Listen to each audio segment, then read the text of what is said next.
Hi, good afternoon. നമ്മൾ ഇന്ന് discuss ചെയ്യാൻ പോകുന്നത് ഇന്ത്യൻ കോൺസ്റ്റിറ്റ്യൂഷൻ്റെ ഒരു ബേസിക് ലെക്ചറാണ്.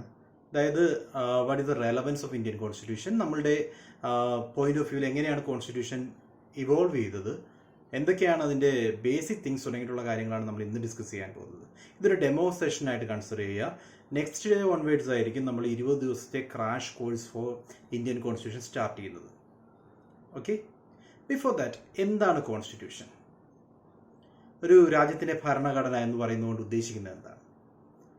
ഏതൊരു രാജ്യത്തിനും അതിൻ്റേതായ കുറേ നിയമങ്ങളുണ്ട്. ഈ നിയമങ്ങളെല്ലാം ഗവേൺ ചെയ്യുന്ന, അതായത് ദർ ആർ ഡിഫറെൻറ്റ് ലോസ്. ഈ ഓരോ ലോയെയും ഗവേൺ ചെയ്യുന്ന ഒരു അപ്പെക്സ് ലോ കൂടി ഉണ്ടാവും. ഈ അപ്പെക്സ് ലോയെയാണ് നമ്മൾ കോൺസ്റ്റിറ്റ്യൂഷൻ എന്ന് പറയുന്നത്. അതായത് A supreme law of the land. ഒരു ലാൻഡിലെ ഏറ്റവും മുകളിലുള്ള നിയമമാണ് കോൺസ്റ്റിറ്റ്യൂഷൻ എന്നറിയപ്പെടുന്നത്. ഇന്ത്യൻ കോൺസ്റ്റിറ്റ്യൂഷനെ പറ്റി പറയുമ്പോൾ ലോകത്തിലെ തന്നെ ഏറ്റവും വലിയ കോൺസ്റ്റിറ്റ്യൂഷനാണ് ഇന്ത്യൻ കോൺസ്റ്റിറ്റ്യൂഷൻ. അതായത് ഏറ്റവും ബ്രോഡായിട്ട് എഴുതിയിട്ടുള്ള, ഏറ്റവും ബൾക്കി ആയിട്ടുള്ള, ഏറ്റവും കൂടുതൽ ഡീറ്റെയിൽസ് ഇൻക്ലൂഡ് ചെയ്തിട്ടുള്ള കോൺസ്റ്റിറ്റ്യൂഷനാണ് നമ്മുടേത്. 1949 നവംബർ 26 അഡോപ്റ്റ് ചെയ്യുമ്പോൾ തന്നെ, അല്ലെങ്കിൽ ഫൈനലി നമ്മൾ എല്ലാ പ്രൊവിഷനും അഡോപ്റ്റ് ചെയ്യുന്നത് നമ്മുടെ റിപ്പബ്ലിക് ഡേ അന്നാണ്. അതായത് 1950 ജാനുവരി 26 അതിനു മുമ്പ് കംപ്ലീറ്റ് ചെയ്ത ഡേ ആണ് നവംബർ 26. 1949 നവംബർ 26 അഡോപ്റ്റ് ചെയ്യുമ്പോൾ തന്നെ, അത് കംപ്ലീറ്റ് ചെയ്യുമ്പോൾ തന്നെ ഇന്ത്യൻ കോൺസ്റ്റിറ്റ്യൂഷന് ടോട്ടൽ ഉണ്ടായിരുന്നത് 395 ആർട്ടിക്കിൾസ് ആയിരുന്നു. ഈ 395 ആർട്ടിക്കിൾസിനെ 22 പാർട്ടായിട്ട് ഡിവൈഡ് ചെയ്തിരുന്നു. ഈ 22 പാർട്ടും 395 ആർട്ടിക്കിൾസും കൂടാതെ കോൺസ്റ്റിറ്റ്യൂഷൻ സപ്പോർട്ട് ചെയ്യാൻ വേണ്ടി 8 ഷെഡ്യൂളുകളും ഉണ്ടായിരുന്നു. ഇങ്ങനെയൊരു വലിയ ലെങ്തി ആയിട്ടുള്ള ഡോക്യുമെൻ്റ് ആയിട്ടാണ് ഇന്ത്യൻ കോൺസ്റ്റിറ്റ്യൂഷൻ ക്രിയേറ്റ് ചെയ്തിരുന്നത്.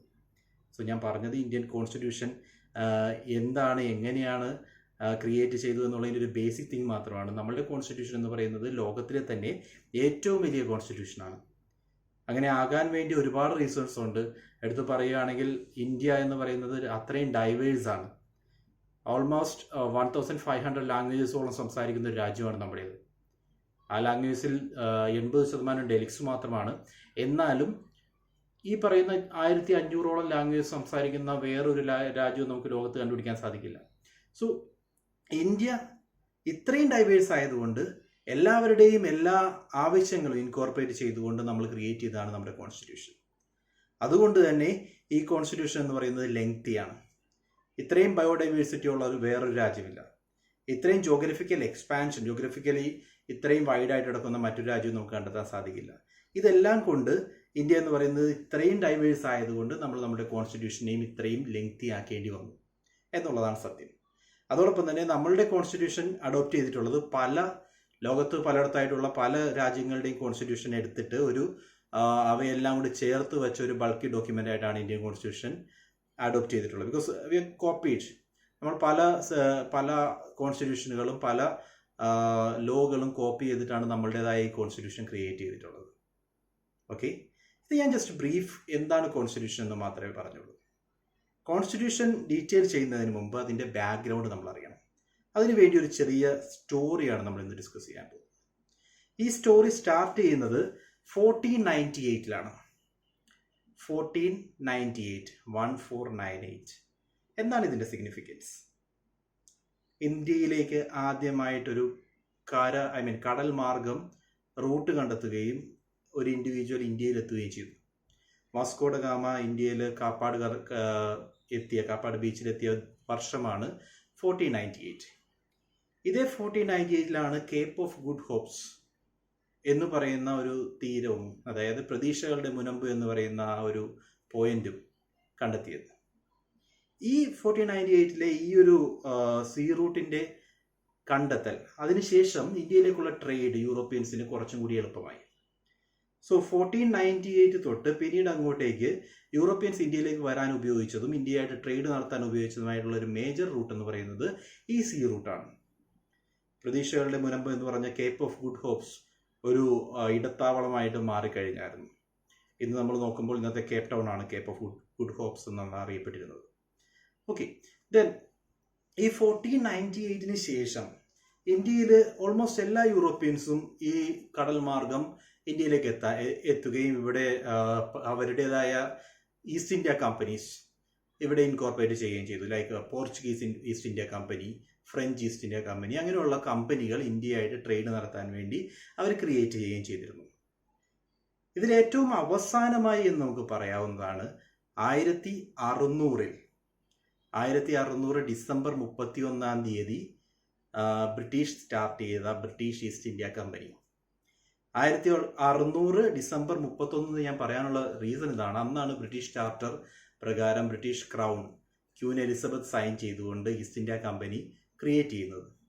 ഈസ്റ്റ് ഇന്ത്യ കമ്പനിക്ക് ഇന്ത്യയായിട്ടുള്ള എക്സ്ക്ലൂസീവ് ട്രേഡ് റൈറ്റ്സും അന്ന് പ്രൊവൈഡ് ചെയ്തിരുന്നു. ഇന്ത്യയുടെ എക്സ്ക്ലൂസീവ് ട്രേഡ് റൈറ്റ്സ് എന്ന് പറയുമ്പോൾ ഇന്ത്യ മാത്രമല്ല അവിടെ ഉദ്ദേശിക്കുന്നത്, കേപ്പ് ഓഫ് ഗുഡ് ഹോപ്സിന് ഈസ്റ്റും അതേപോലെ ട്രേറ്റ് ഓഫ് മഗലന് വെസ്റ്റുമായിട്ടുള്ള റീജിയൻസ്. ഞാനൊന്നുകൂടെ റിപ്പീറ്റ് ചെയ്യാം. കേപ്പ് ഓഫ് ഗുഡ് ഹോപ്സിന് ഈസ്റ്റും ട്രേറ്റ് ഓഫ് മഗലന് വെസ്റ്റുമായിട്ടുള്ള റീജിയൻ. ഈ രണ്ട് പോയിന്റും എവിടെയാണ് നിങ്ങൾ മാപ്പ് നോക്കി കണ്ടുപിടിക്കണം. 2 പോയിന്റാണ് ഞാൻ പറഞ്ഞത്. കേപ്പ് ഓഫ് ഗുഡ് ഹോപ്സിന് ഈസ്റ്റ്, ദെൻ ട്രേറ്റ് ഓഫ് മഗലന് വെസ്റ്റ്. ഈ 2 റീജിയന്റെയും exclusive trade rights East India കമ്പനിക്കാണെന്ന് പ്രൊവൈഡ് ചെയ്തത്. ക്യൂൻ എലിസബത്ത് ആണെന്ന് ഈ അവകാശം, അതായത് ട്രേഡ് നടത്താനുള്ള എക്സ്ക്ലൂസീവ് റൈറ്റ്സ് ഈസ്റ്റ് ഇന്ത്യ കമ്പനിക്ക് അന്ന് പ്രൊവൈഡ് ചെയ്തത്. ഈസ്റ്റ് ഇന്ത്യ കമ്പനി വർക്ക് ചെയ്യുന്നത് ഒരു ട്രേഡ് ബോഡി ആയിട്ടാണ് 1600 തൊട്ട്. അതായത് അവരുടെ ക്ലർക്സ് ഉണ്ടാവും, അവരുടെ വർക്കേഴ്സ് ഉണ്ടാവും. ഈ വർക്കേഴ്സിനെ എല്ലാവരെയും ഗവേൺ ചെയ്യുന്ന ഒരു ഗവർണർ ഉണ്ടാവും. ആ ഗവർണർ റിപ്പോർട്ട് ചെയ്യേണ്ടത് ഒരു കോർട്ട് ഓഫ് ഡയറക്ടേഴ്സിനോടാണ്. ഈ കോർട്ട് ഓഫ് ഡയറക്ടേഴ്സ് എന്ന് പറയുന്നത് 24 പേരടങ്ങിയ ഒരു ബോഡിയാണ്. അതായത് 1600 ക്രിയേറ്റ് ചെയ്യുമ്പോൾ തൊട്ട് ഈസ്റ്റ് ഇന്ത്യ കമ്പനിയുടെ ബേസിക് സ്ട്രക്ചർ എന്ന് പറയുന്നത് ഇതാണ്. അവരുടെ വർക്കേഴ്സ് എന്ന് പറയുമ്പോൾ ക്ലർക്സ് ആയിരിക്കാം, ലേബേഴ്സ് ആകാം, അങ്ങനെയുള്ള എല്ലാവരും അവരെ കൺട്രോൾ ചെയ്യാൻ വേണ്ടി ഒരു ഗവർണർ. ആ ഗവർണർ റിപ്പോർട്ട് ചെയ്യേണ്ടത് കോർട്ട് ഓഫ് ഡയറക്ടേഴ്സിന്റെ അടുത്താണ്. ഈ കോർട്ട് ഓഫ് ഡയറക്ടേഴ്സ് എന്ന് പറഞ്ഞു കഴിഞ്ഞാൽ 24 പേരാണ്. ഈ 24 പേര് തന്നെയാണ് പിന്നീട് അങ്ങോട്ടേക്ക് കോർട്ട് ഓഫ് ഡയറക്ടേഴ്സിനകത്ത് ഉണ്ടായിരുന്നത്.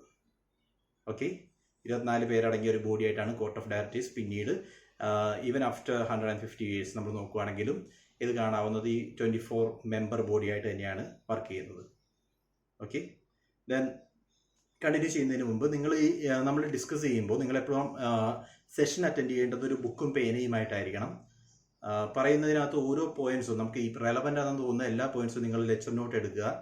ആൻഡ് ഇന്ന് ഞാൻ എന്തായാലും വൈറ്റ് ബോർഡ് യൂസ് ചെയ്യുന്നില്ല. വൈറ്റ് ബോർഡ് യൂസ് ചെയ്യാത്തതിൻ്റെ റീസൺ, ഇന്ന് ഞാൻ നിങ്ങളുടെ ഫീഡ്ബാക്ക് എനിക്ക് ഇടയ്ക്കിടയ്ക്ക് നോക്കാൻ വേണ്ടി സെൽഫി ക്യാമറയാണ് യൂസ് ചെയ്യുന്നത്. സോ വൈറ്റ് ബോർഡ് യൂസ് ചെയ്യാൻ പോസിബിൾ അല്ല. അതുകൊണ്ടാണ് നെക്സ്റ്റ് ലെക്ചർ തൊട്ട് നമ്മൾ വൈറ്റ് ബോർഡ് യൂസ് ചെയ്തായിരിക്കും കൂടുതൽ കാര്യങ്ങൾ പറയുക. ഓക്കെ, ഞാനിപ്പോൾ പറഞ്ഞു നിർത്തിയ കാര്യങ്ങൾ നിങ്ങളൊന്ന് ഓർക്കുക. 1600 ഈസ്റ്റ് ഇന്ത്യ കമ്പനി ക്യൂൻ എലിസബത്തിന്റെ കയ്യിൽ നിന്നും പെർമിഷൻ മേടിക്കുന്നു. ഇന്ത്യയിൽ വന്ന് ഓപ്പറേഷൻസ് നടത്താനുള്ള അവകാശം നേടുന്നു. ഇന്ത്യ മാത്രമല്ല റീജിയൻ പറഞ്ഞത്, വെസ്റ്റിൽ നമ്മൾ നോക്കുകയാണെങ്കിൽ ട്രേറ്റ് ഓഫ് മഗലിന് വെസ്റ്റ് ആയിട്ടുള്ള എല്ലാ റീജിയനും, ഈസ്റ്റിൽ കേപ്പ് ഓഫ് ഗുഡ് ഹോപ്സിന് ഈസ്റ്റ് ആയിട്ടുള്ള എല്ലാ റീജിയനിലും exclusive trade rights East India കമ്പനിക്ക് അന്ന് കിട്ടുകയുണ്ടായി. ഓക്കെ, ദെൻ ഇന്ത്യയിൽ വന്ന് ഓപ്പറേഷൻ സ്റ്റാർട്ട് ചെയ്യാൻ വേണ്ടി അവർ ഡിസൈഡ് ചെയ്ത പ്ലേസ് എന്ന് പറയുന്നത് സൂററ്റ് ആയിരുന്നു. 1608 അവരുടെ ഓപ്പറേഷൻ സൂററ്റിൽ വെച്ച് സ്റ്റാർട്ട് ചെയ്യാനാണ് അവർ ഉദ്ദേശിച്ചിരുന്നത്. പക്ഷെ സംഭവിച്ചത്, സൂററ്റിൽ വെച്ച് ഓപ്പറേഷൻ സ്റ്റാർട്ട് ചെയ്യുന്നതിന് തൊട്ട് മുമ്പായിട്ട് തന്നെ അവർക്ക് പെർമിഷന്റെ ഇഷ്യൂസ് വരുന്നു. പെർമിഷൻ കിട്ടാതെ പോകുന്നു. ജഹാംഗീറിന്റെ കോർട്ടിന്റെ പെർമിഷൻ ഇല്ലാത്തത് കൊണ്ട് തന്നെ അവർ ഉടനെ തന്നെ മസിലിപട്ടണത്ത് പോയി ഒരു ഫാക്ടറി ഓപ്പൺ ചെയ്യുന്നു. അതോടുകൂടി ഇന്ത്യയിലെ ആദ്യത്തെ ഫാക്ടറി 1611 മസിലിപട്ടണത്ത് സ്റ്റാർട്ട് ചെയ്ത ഫാക്ടറിയാണ്. അതിനകത്ത് ഒരുപാട് കൺഫ്യൂഷൻ ഉണ്ടാകും. നമ്മളിപ്പോൾ ഇൻ കേസ് ഗൂഗിൾ സെർച്ച് ചെയ്യുവാണെങ്കിൽ പലപ്പോഴും സൂററ്റ് എന്ന് കാണാം. സൂററ്റിൽ അവർ ഫാക്ടറി ഓപ്പൺ ചെയ്യാനുള്ള തീരുമാനമാണ് എടുത്തിരുന്നത്. പക്ഷേ സൂററ്റ് അന്ന് മുഗൾ എംപററുടെ കീഴിലാണ്. അതുകൊണ്ട് ഫാക്ടറി സ്റ്റാർട്ട് ചെയ്യാൻ സാധിച്ചില്ല. ഫാക്ടറി അവർ സ്റ്റാർട്ട് ചെയ്യുന്നത് താഴെ വന്നിട്ട് മുസിലിപട്ടണം, നമ്മുടെ മദ്രാസ് റീജിയനിൽ മുസിലിപട്ടണത്തിൽ വന്നിട്ടാണ് ഫാക്ടറി സ്റ്റാർട്ട് ചെയ്യുന്നത്. സോ അതായിരുന്നു ഇന്ത്യയിലെ ആദ്യത്തെ ഫാക്ടറി 1611. ദെൻ 1612, 1613 ആ ടൈം പീരീഡ് ആകുമ്പോൾ മുഗളുടെ പെർമിഷനും കൂടി ഉണ്ടെങ്കിൽ മാത്രമേ ഈസ്റ്റ് ഇന്ത്യ കമ്പനിക്ക് ഇന്ത്യയിൽ നിലനിൽക്കാൻ സാധിക്കൂ എന്നുള്ള ഒരു ഫാക്ട് റിയലൈസ് ചെയ്തുകൊണ്ട് അന്ന് ബ്രിട്ടീഷ് ക്രൗൺ റൂൾ ചെയ്യുന്നത് ജെയിംസ് II ആണ്. അദ്ദേഹത്തിന്റെ ഒരു ഡെപ്യൂട്ടേഷൻ ടു ഇന്ത്യ അയച്ചു. അദ്ദേഹത്തിന്റെ പേര് തോമസ് റോ എന്നാണ്. തോമസ് റോ ഇന്ത്യ വിസിറ്റ് ചെയ്യുന്നു. തോമസ് റോ ജഹാംഗീറിന്റെ കോർട്ടിൽ വരുന്നു. ജഹാംഗീറിന് വേണ്ട ഒരുപാട് ഉപഹാരങ്ങളുമായിട്ടാണ് അദ്ദേഹം ഇവിടെ എത്തുന്നത്. ആൻഡ് ഓൾമോസ്റ്റ് 2 വർഷത്തോളം ജഹാംഗീറിന്റെ കോർട്ടിൽ അദ്ദേഹം ഉണ്ടായിരുന്നു. അതിനുശേഷം ജഹാംഗീറിന്റെ കയ്യിൽ നിന്നും ബ്രിട്ടീഷ് ഓപ്പറേഷൻസിനുള്ള പെർമിഷൻ നേടിയെടുക്കുന്നു. അങ്ങനെ ബ്രിട്ടീഷ് ഇന്ത്യയിൽ ഓപ്പറേറ്റ് ചെയ്യാനുള്ള എല്ലാ അനുമതിയും ജഹാംഗീറിന്റെ കോർട്ടിൽ നിന്നും കിട്ടുന്നു. സോ ഈ അനുമതിയാണ് ഫർമാൻ എന്ന് പറയുന്നത്. ബ്രിട്ടീഷിന് ഫർമാൻ റൈറ്റ്സ് കൊടുത്തിട്ടുള്ളത് ജഹാംഗീറാണ്. ജഹാംഗീറിന്റെ കോർട്ടിൽ നിന്ന് ഫർമാൻ കിട്ടുന്ന വർഷം നമുക്ക് എക്സാക്ട്ലി പറയാൻ പറ്റില്ല. It will be around 1612 to 14. ആ ഒരു ടൈം പീരീഡിനിടയിലാണ് ഫർമാൻ റൈറ്റ്സ് കിട്ടുന്നത്. ഫർമാൻ കിട്ടിയതിന് ശേഷം 1615 അവർ സൂററ്റിൽ ഫാക്ടറി ഓപ്പൺ ചെയ്തത്. ഇതിനു മുമ്പ് തന്നെ 1608 സ്റ്റാർട്ട് ചെയ്യുന്നതായിട്ട് പറഞ്ഞു. സ്റ്റാർട്ട് ചെയ്തില്ല. അതിന് പകരം അവരവിടെ സ്റ്റാർട്ട് ചെയ്തത് ഒരു ട്രേഡ് ഹബ്ബ് മാത്രമാണ്. ഒരു ഹബ്, അതായത് അവർക്ക് വേണ്ട പ്രൊഡക്ട്സ് എടുത്തു വയ്ക്കാനും അതേപോലെ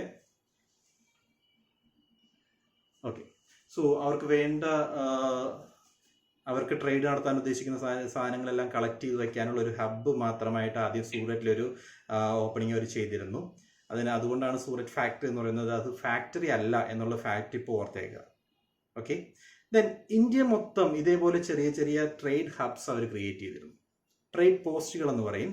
ഈ ട്രേഡ് പോസ്റ്റുകളിലെല്ലാം കാവലിനായിട്ട് സെക്യൂരിറ്റി ഗാർഡ്സും ഉണ്ടായിരുന്നു. ഇങ്ങനെ പലയിടത്തായിട്ട് കിടന്ന ട്രേഡ് പോസ്റ്റുകളെല്ലാം അവർ ഒന്നിപ്പിച്ചുകൊണ്ട് 3 മേജർ സെന്റേഴ്സ് ക്രിയേറ്റ് ചെയ്തു. അതിനെയാണ് ബ്രിട്ടീഷ് പ്രസിഡൻസീസ് ഇൻ ഇന്ത്യ എന്നറിയപ്പെടുന്നത്. അതായത് Madras presidency, Bombay presidency and Calcutta presidency. ഇത് 3 ക്രിയേറ്റ് ചെയ്യുന്നത് ഈ ട്രേഡ് പോസ്റ്റുകളെല്ലാം ഒന്നിപ്പിച്ചുകൊണ്ടാണ്. പലയിടത്തായിട്ട് ഒരുപാട് ട്രേഡ് പോസ്റ്റുകൾ ഉണ്ടായിരുന്നു. ഇവയെല്ലാം 3 ബ്രോഡ് ഗ്രൂപ്പായിട്ട് ഡിവൈഡ് ചെയ്യുന്നു. ഞാൻ നേരത്തെ പറഞ്ഞു, എല്ലാ ഓപ്പറേഷൻസിലും അവരെ ലീഡ് ചെയ്യാൻ വേണ്ടി ഒരു ഗവർണർ ഉണ്ടാവും. ആ ഗവർണർ റിപ്പോർട്ട് ചെയ്യേണ്ടത് കോർട്ട് ഓഫ് ഡയറക്ടേഴ്സിനാണ്. അങ്ങനെയാണ് ഈസ്റ്റ് ഇന്ത്യ കമ്പനിയുടെ സെറ്റപ്പ് മൊത്തം ഉണ്ടായിരുന്നത്. ആൻഡ് കോർട്ട് ഓഫ് ഡയറക്ടേഴ്സിന്റെ നമ്പർ എത്രയാണ്? 24 ആണ്. ഇത് ഓർത്തേക്കുക. ഓക്കെ, സോ ഇനീഷ്യലി ഈ ഫ്രെയിം വർക്കിൽ തന്നെ ഈ 3 പ്രൊവിൻസും വർക്ക് ചെയ്യാൻ തുടങ്ങി.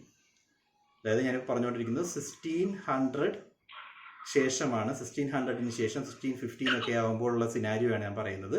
ഓക്കെ, സോ ഇപ്പോൾ ഒരാളുടെ മൈക്ക് ഓൺ ആയിട്ടിരിപ്പുണ്ട്. ആ മൈക്ക് ഒന്ന് ഓഫ് ചെയ്യാവോ? മൈക്ക് ഒന്ന് ഓഫ് ചെയ്യൂ. ദീപ പ്ലീസ് മൈക്ക് ഒന്ന് ഓഫ് ചെയ്യൂ.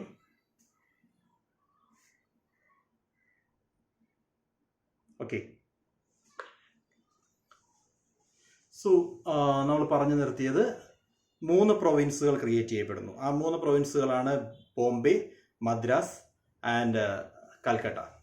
ഈ 3 പ്രൊവിൻസസിനും ഹെഡായിട്ട് ഒരു ഗവർണറും ഉണ്ടായിരുന്നു. ഈ 3 ഗവർണേഴ്സ് റിപ്പോർട്ട് ചെയ്യേണ്ടത് കോർട്ട് ഓഫ് ഡയറക്ടേഴ്സിനെയാണ്. ഇങ്ങനെയാണ് east India company initially work ചെയ്തുകൊണ്ടിരുന്നത്. വർഷങ്ങൾ കടന്നു പോകുന്നു. 1757 ഈസ്റ്റ് ഇന്ത്യ കമ്പനിയുടെ ഇന്ത്യയിലെ ഓപ്പറേഷൻസിൽ ഒരു മേജർ ഷിഫ്റ്റ് നടക്കുന്നത് 1757 അതായത് popularly known as battle of Plassey യുദ്ധം എന്ന് പറയും. ഇത് സംഭവിക്കുന്നതോടുകൂടി റോബർട്ട് ക്ലൈവിന്റെ നേതൃത്വത്തിലുള്ള east India company, Robert Clive ആയിരുന്നു അന്ന് ഗവർണർ ആയിട്ടുണ്ടായിരുന്നത്, അദ്ദേഹം നവാബിനെ ഡിഫീറ്റ് ചെയ്യുകയും ബംഗാളിന്റെ ഒരു പോർഷന്റെ പരമാധികാരം പിടിച്ചെടുക്കുകയും ചെയ്യുന്നു. Okay, that was in 1757. അതുവരെ ജസ്റ്റ് ഒരു ട്രേഡ് ബോഡി എന്നുള്ള രീതിയിൽ മാത്രമാണ് ഈസ്റ്റ് ഇന്ത്യ കമ്പനി വർക്ക് ചെയ്തുകൊണ്ടിരുന്നത്. അതായത് 1750s ഒക്കെ നോക്കുകയാണെങ്കിൽ ഇന്ത്യയിൽ പലയിടത്തായിട്ട് ഒരുപാട് ട്രേഡ് ഹബ്സ് ഉണ്ട്. ഈ ട്രേഡ് ഹബ്സിനെയൊക്കെ കൺട്രോൾ ചെയ്തുകൊണ്ട് കുറേ ഗവർണേഴ്സ്, ആ ഒരു സ്ട്രക്ചർ മാത്രമാണ് ഈസ്റ്റ് ഇന്ത്യ കമ്പനിക്ക് ഉണ്ടായിരുന്നത്.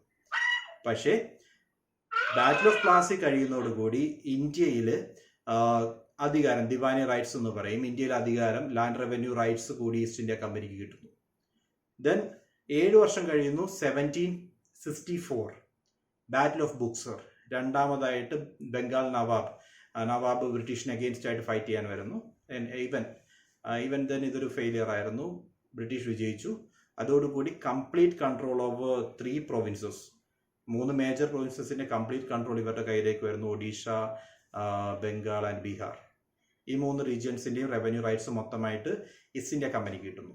സോ ഇനീഷ്യലി ഒരു ട്രേഡ് ബോഡി എന്നുള്ള രീതിയിൽ മാത്രം നിന്നിരുന്ന ഈസ്റ്റ് ഇന്ത്യ കമ്പനി ഇവിടെ തൊട്ട് അങ്ങോട്ടേക്ക് മാറുകയാണ് അവരുടെ ഓപ്പറേഷൻസ് മൊത്തമായിട്ട്.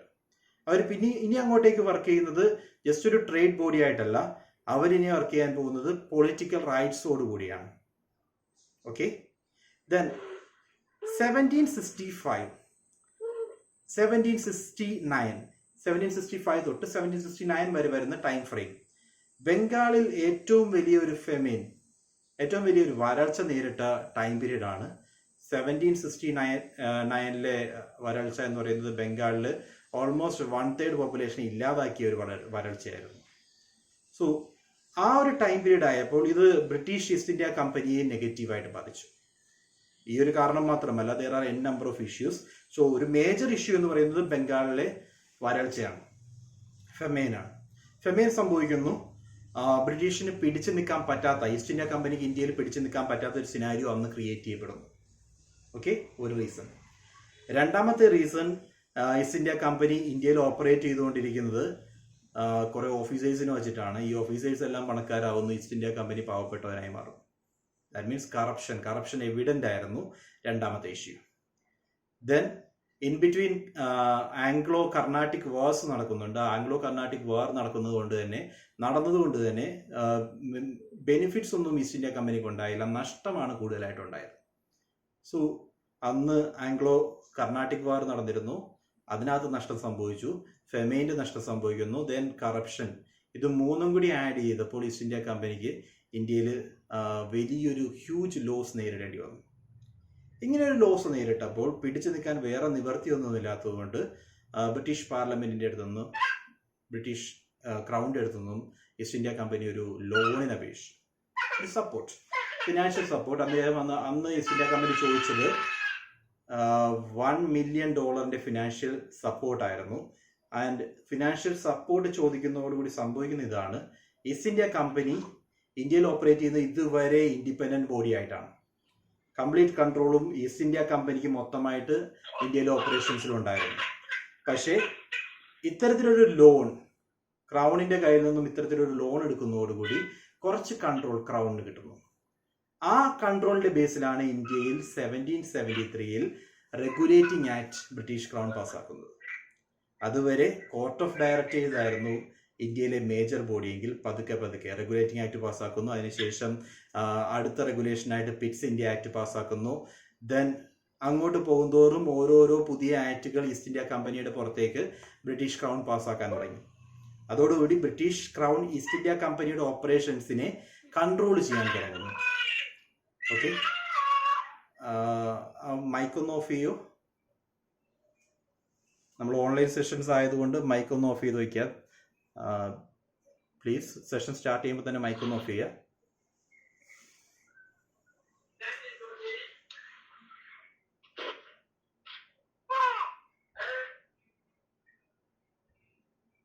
ഓക്കെ,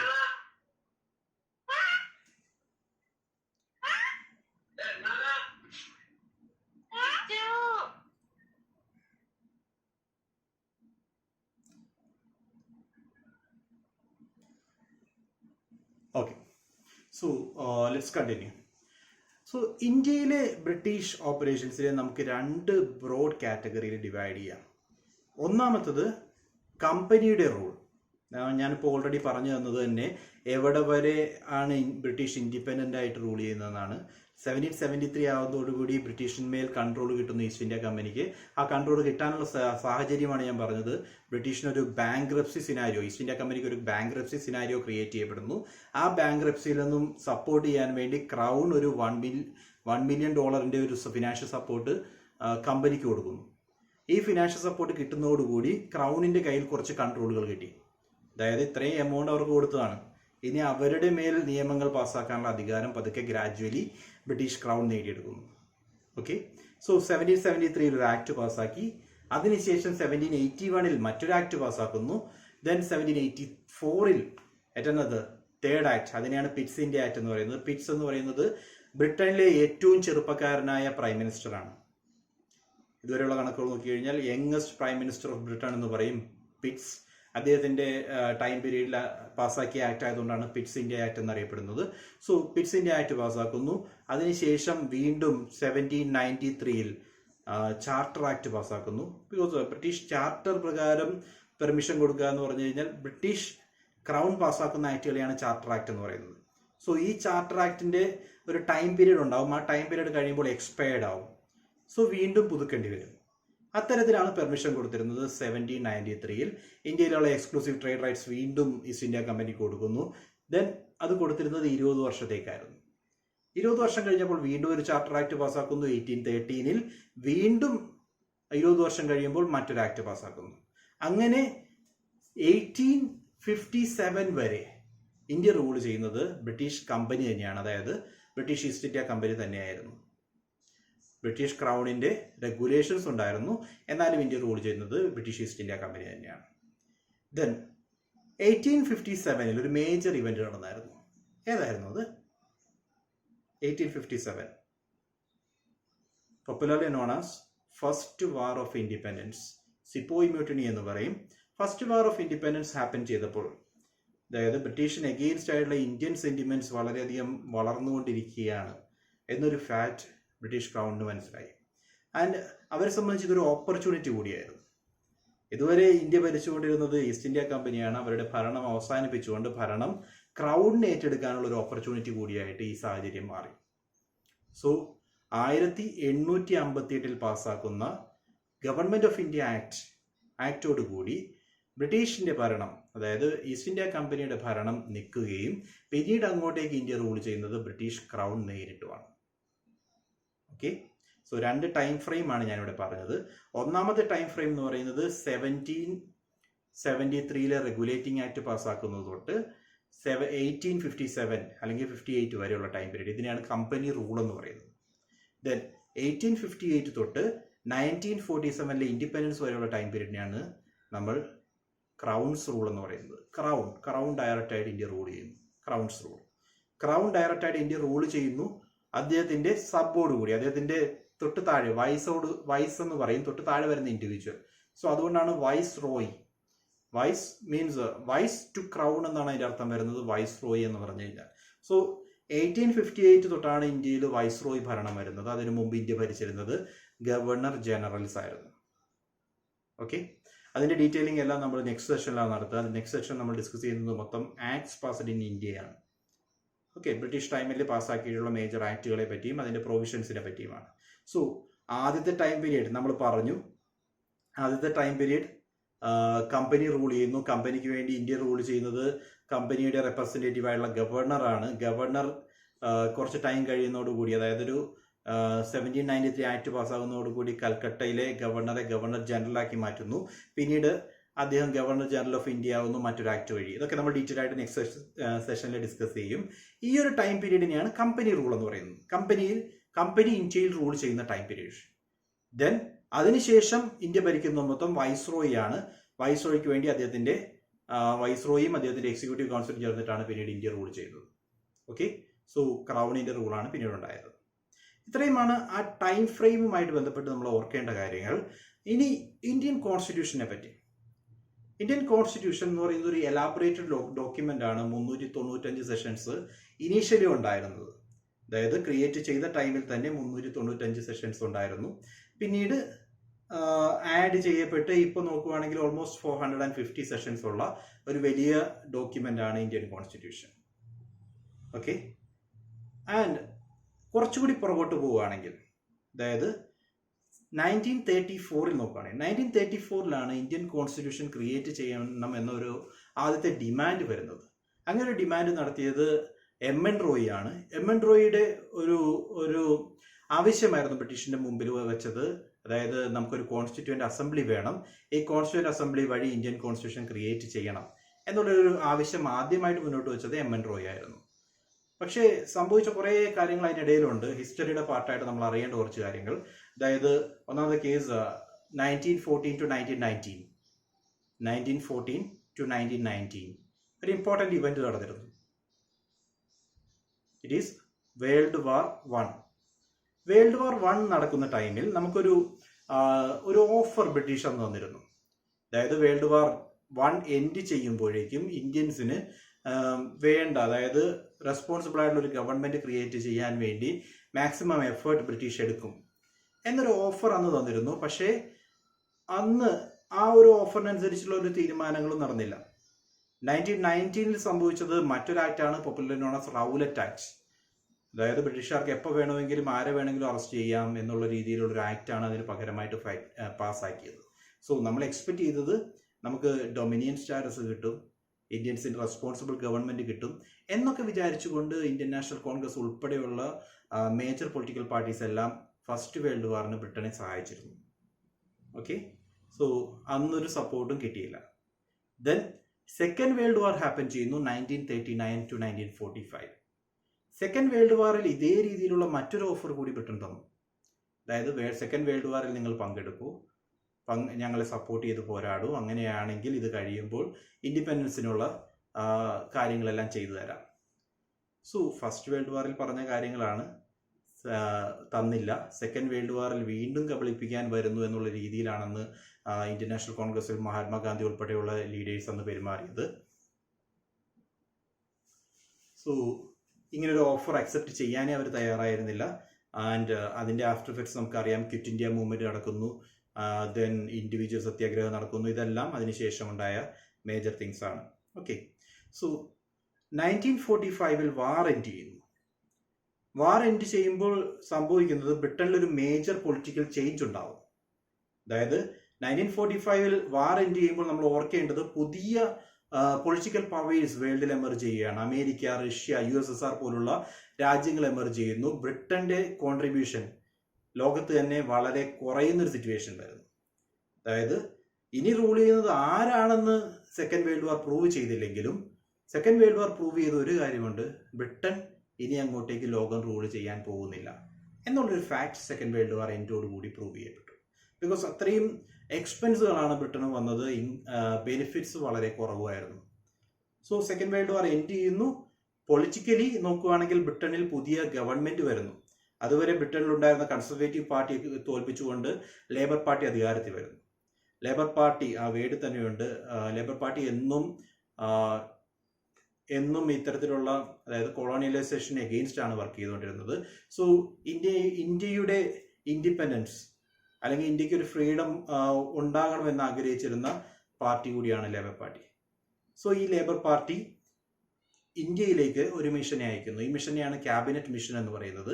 ഈ ക്യാബിനറ്റ് മിഷൻ ഇന്ത്യയിൽ വരുന്നു, ഇന്ത്യയിലെ പ്രശ്നങ്ങൾ പഠിക്കുകയും അതിനുശേഷം ഒരു കോൺസ്റ്റിറ്റ്യൂവന്റ് അസംബ്ലി ക്രിയേറ്റ് ചെയ്യാനുള്ള പ്ലാൻ അംഗീകരിക്കുകയും ചെയ്തു. ഓക്കെ, കോൺസ്റ്റിറ്റ്യൂവന്റ് അസംബ്ലി വേണം ഇന്ത്യക്ക്. കോൺസ്റ്റിറ്റ്യൂഷൻ ക്രിയേറ്റ് ചെയ്യാനുള്ള ബോഡിയാണ് കോൺസ്റ്റിറ്റ്യൂവന്റ് അസംബ്ലി എന്ന് പറയുന്നത്. കോൺസ്റ്റിറ്റ്യൂവന്റ് അസംബ്ലി ക്രിയേറ്റ് ചെയ്യാനുള്ള പ്ലാൻ തത്വത്തിൽ അംഗീകരിക്കുകയും ചെയ്തു. So 1946 December 9 constituent assembly create ചെയ്തത്. അതിന്റെ ആദ്യത്തെ ഇന്ററിം ചെയർമാനായിട്ട് SP സിൻഹ അധികാരം ഏറ്റെടുത്തു. ഡിസംബർ 11 ഞാൻ പറഞ്ഞുകൊണ്ടിരിക്കുന്ന വർഷവും കൂടി ഒന്ന് നോട്ട് ചെയ്ത് വെച്ചേക്കുക. 1946 ഡിസംബർ 11 ഈ ബോഡിയുടെ പെർമനന്റ് ചെയർ ആയിട്ട് ഡോക്ടർ രാജേന്ദ്ര പ്രസാദിനെ തെരഞ്ഞെടുത്തു. സോ ഇന്ററിം ചെയർമാനായിട്ട് SP സിൻഹയെ തെരഞ്ഞെടുക്കുന്നത് ഡിസംബർ 9 ഫോം ചെയ്തപ്പോൾ തന്നെ അതിനുശേഷം 2 ദിവസം കഴിയുമ്പോൾ തന്നെ പെർമനന്റ് ചെയർ ആയിട്ട് ഡോക്ടർ രാജേന്ദ്ര പ്രസാദിനെ സെലക്ട് ചെയ്യുന്നു.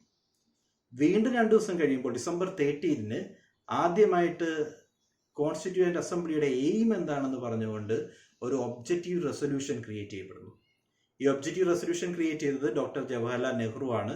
ഈ ഒബ്ജക്റ്റീവ് റെസൊല്യൂഷൻ ആണ് പിന്നീട് നമ്മളുടെ പ്രിയാമ്പിൾ ആയിട്ട് മാറിയത്.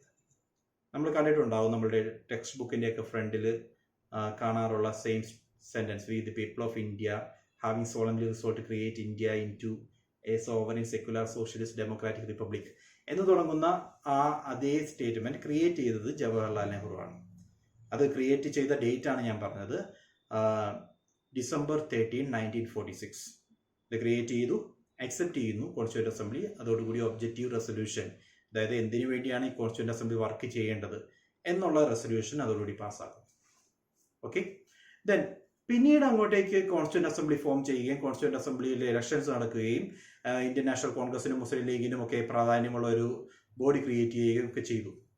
തുടർന്ന് Mountbatten plan 1947 Mountbatten plan പ്രകാരം ഇന്ത്യയെ ഡിവൈഡ് ചെയ്യുന്നു. പാകിസ്ഥാനായിട്ടും മുസ്ലിം പോപ്പുലേറ്റഡ് ഏരിയ ആയിട്ടുള്ള പാകിസ്ഥാനായിട്ടും ബാക്കി ഇന്ത്യയായിട്ടും രണ്ട് ഡൊമിനിയൻ ഇൻഡിപെൻഡൻറ്റ് ഡൊമിനിയൻ എന്നുള്ള രീതിയിൽ ടോട്ടൽ ബ്രിട്ടീഷ് ടെറിട്ടറീസ് ഇൻ ഇന്ത്യയെ ഡിവൈഡ് ചെയ്യുന്നു.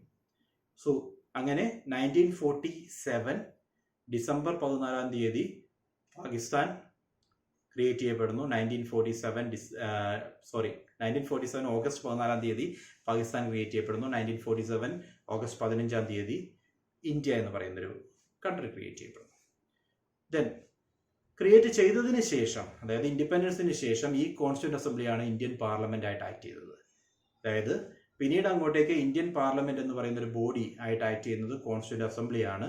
അതിന്റെ ചെയർപേഴ്സൺ ആയിരുന്നു doctor Rajendra Prasad. So independence കഴിഞ്ഞിട്ട് ഓൾമോസ്റ്റ് 2 years കൂടി എടുത്തു കംപ്ലീഷന് വേണ്ടി, കോൺസ്റ്റിറ്റ്യൂഷന്റെ കംപ്ലീഷന് വേണ്ടി. സോ കോൺസ്റ്റിറ്റ്യൂഷന്റെ ഡ്രാഫ്റ്റിംഗ് കമ്മിറ്റിയുടെ ചെയർപേഴ്സൺ ആയിരുന്നു ഡോക്ടർ BR അംബേദ്കർ. അതുകൊണ്ട് അദ്ദേഹത്തെ ഫാദർ ഓഫ് ഇന്ത്യൻ കോൺസ്റ്റിറ്റ്യൂഷൻ എന്ന് വിളിക്കുന്നു. ദെൻ 1949 നവംബർ 26 ഇന്ത്യൻ കോൺസ്റ്റിറ്റ്യൂഷന്റെ എല്ലാ റീഡിങ്ങും കഴിഞ്ഞ് കംപ്ലീറ്റ് ചെയ്ത കോൺസ്റ്റിറ്റ്യൂഷൻ ബോഡിയുടെ മുമ്പിൽ, കോൺസ്റ്റിറ്റ്യൂന്റ് അസംബ്ലിയുടെ മുമ്പിൽ അവതരിപ്പിക്കുന്നു. അവരെല്ലാവരും സൈൻ ചെയ്ത് constitution as a broad document ആയിട്ട് ക്രിയേറ്റ് ചെയ്യുകയും ആക്സെപ്റ്റ് ചെയ്യുകയും ചെയ്തു. Date 1949 November 26. ഈ ദിവസമാണ് നാഷണൽ ലോ ഡേ ആയിട്ട് സെലിബ്രേറ്റ് ചെയ്യുന്നത്. അതേപോലെ തന്നെ ഇന്ത്യൻ കോൺസ്റ്റിറ്റ്യൂഷൻ ഡേ എന്നും പറയാം. പക്ഷേ 1949 നവംബർ 26 കംപ്ലീറ്റ് ചെയ്ത ഈ ഡോക്യുമെന്റ് നമ്മൾ അക്സെപ്റ്റ് ചെയ്യാനും നമ്മൾ ഇംപ്ലിമെന്റ് ചെയ്യാനും വേണ്ടി 2 മാസം കൂടി വെയിറ്റ് ചെയ്യുന്നു. അതിനൊരു റീസൺ ഉണ്ട്.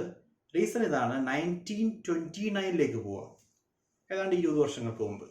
1929 ഇന്ത്യൻ നാഷണൽ കോൺഗ്രസിന്റെ സെഷൻ. ആ സെഷനിൽ വച്ചിട്ട് അവർ ഒരു റെസൊല്യൂഷൻ എടുത്തിരുന്നു. അതായത്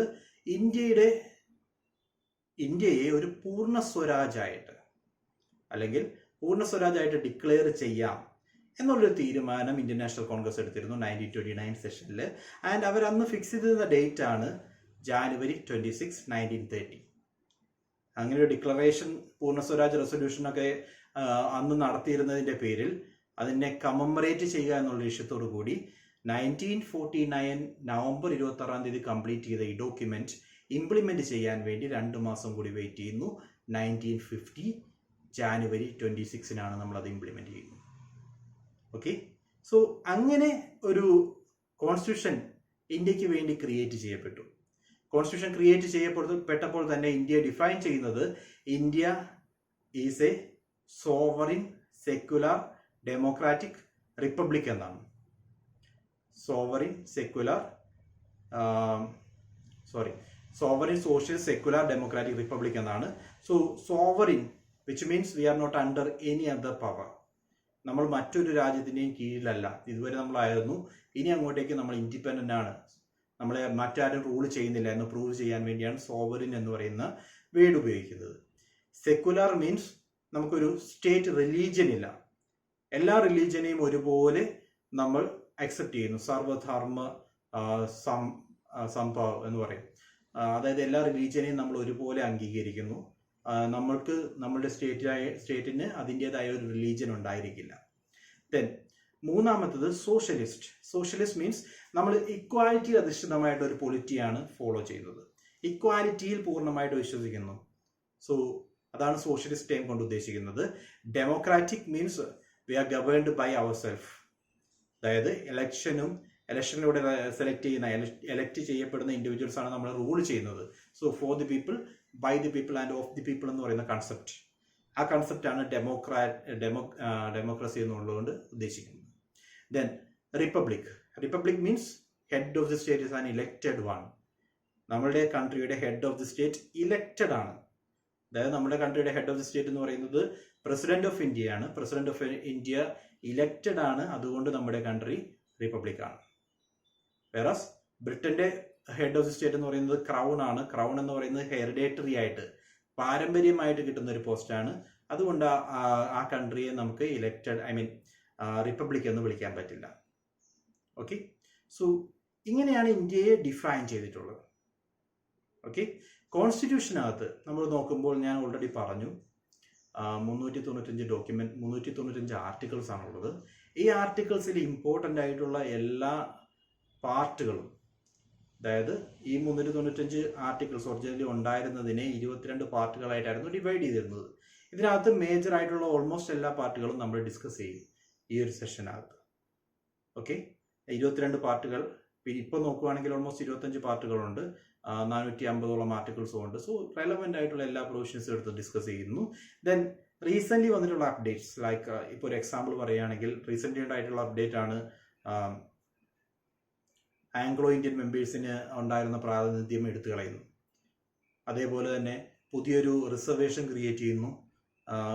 നമ്മൾ കേട്ട് കാണും പുതിയൊരു റിസർവേഷൻ കാറ്റഗറി, അതായത് NWS വീക്കർ സെഷൻസ് എന്ന് പറഞ്ഞൊരു EWS എക്കണോമിക്കലി വീക്കർ സെഷൻസ് എന്ന് പറഞ്ഞൊരു കാറ്റഗറി കൂടി ആഡ് ചെയ്തു.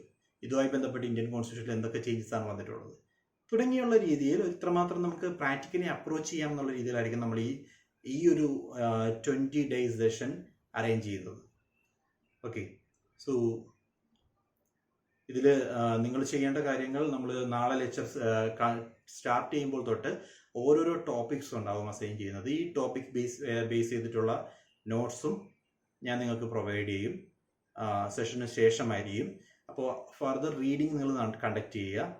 ദെൻ എത്രമാത്രം ഡൗട്ട്സ് ഉണ്ടെങ്കിലും നിങ്ങൾക്ക് ഈ പറയുന്ന പ്ലാറ്റ്ഫോമിൽ തന്നെ ഷെയർ ചെയ്യാം. ആ ഡൗട്ട്സ് എല്ലാം നമുക്ക് ക്ലിയർ ചെയ്യാം. ദെൻ ഓരോ പാർട്ടിനെ പറ്റിയും നമ്മൾ ഡീറ്റെയിൽ ആയിട്ട് ഡിസ്കസ് ചെയ്യുന്നു. അതിനകത്ത് ഫണ്ടമെൻ്റൽ റൈറ്റ്സിനൊക്കെ നമ്മൾ കൂടുതൽ സിഗ്നിഫിക്കൻസ് കൊടുക്കും.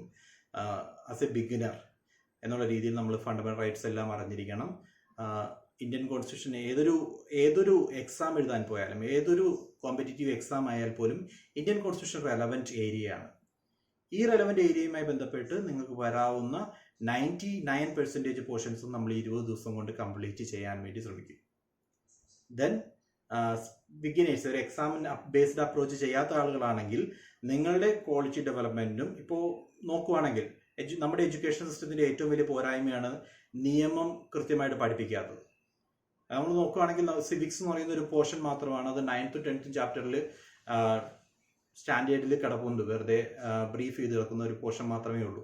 സോ അതുകൂടി ഡീറ്റെയിൽ ചെയ്യുക, ആ ഒരു അവയർനെസ് കൂടി ക്രിയേറ്റ് ചെയ്യുക എന്നുള്ളതാണ് ഈ പ്രോഗ്രാമിൻ്റെ പ്രധാനമായിട്ടുള്ള ലക്ഷ്യം. ഓക്കെ, സോ ഇത്രയുമാണ് നമ്മൾ ഇന്നത്തെ ഡെമോ സെഷനിൽ ഡിസ്കസ് ചെയ്യുന്നത്.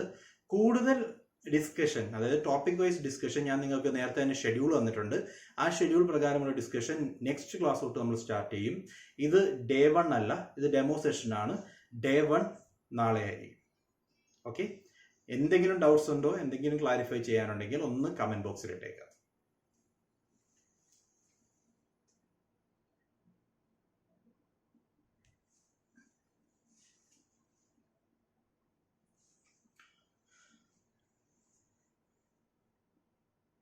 എന്തെങ്കിലും കമൻറ്റ്സ് ഉണ്ടെങ്കിൽ നിങ്ങൾക്ക് കമൻറ്റ് ബോക്സിൽ ഇടാം. എന്തെങ്കിലും സജഷൻസ്, എന്തെങ്കിലും ഡൗട്ട്സോ ഉണ്ടെങ്കിൽ കമൻറ്റ് ബോക്സിൽ ഇടുക. ഇപ്പോൾ തന്നെ നമുക്കത് സോൾവ് ചെയ്തിട്ട് ഈ സെഷൻ വൈൻഡ് അപ്പ് ചെയ്യാം.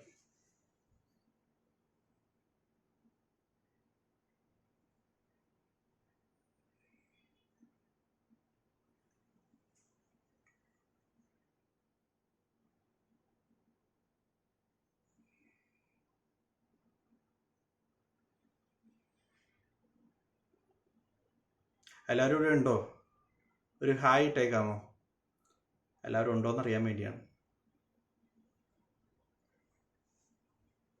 Okay, fine.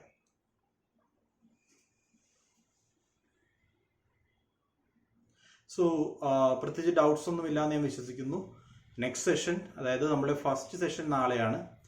നാളെ നമ്മൾ ആദ്യമായിട്ട് ഡിസ്കസ് ചെയ്യുന്ന ടോപ്പിക് ഞാൻ പറഞ്ഞു. ആദ്യമായിട്ട് ഡിസ്കസ് ചെയ്യുന്നത് ഈസ്റ്റ് ഇന്ത്യ കമ്പനി ഇന്ത്യയിലേക്ക് വന്നു, അതായത് acts passed by British in India എന്ന് പറയുന്നൊരു ഏരിയ ആയിരിക്കും ഡിസ്കസ് ചെയ്യുന്നത്. ഈ ആക്ടുകൾക്കെല്ലാം കോൺസ്റ്റിറ്റ്യൂഷൻ ഡെവലപ്മെന്റ് ഒരു മേജർ റോള് പ്ലേ ചെയ്യാനുണ്ട്.